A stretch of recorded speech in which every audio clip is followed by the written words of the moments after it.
Hi, all here I will explain what the liquidity ratio is. The liquidity ratio, or often also called the working capital ratio, is a ratio used to measure how liquid a company is. In other words, the liquidity ratio is useful for determining a company's ability to finance and fulfill obligations/debts when they are billed or due.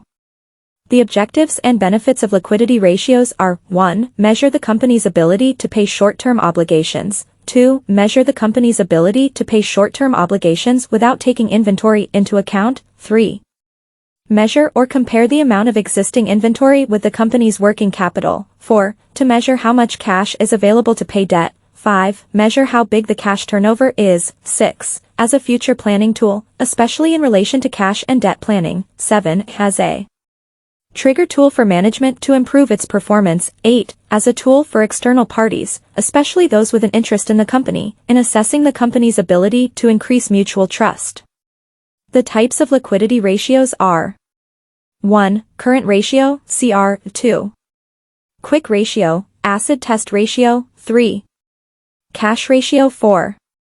Cash turnover. 5. Inventory to net working capital. Current ratio is a ratio to measure a company's ability to pay short-term obligations or debts that are immediately due when billed. The quick ratio is a quick test ratio that shows the company's ability to pay short-term liabilities with current assets without taking into account the value of inventory. The cash ratio is a tool for measuring how much cash is available to pay debts.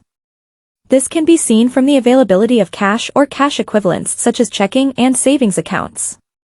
The cash turnover ratio is useful for measuring the adequacy of a company's working capital needed to pay bills and finance sales. Inventory to net working capital is a ratio that measures or compares the amount of existing inventory with the company's working capital.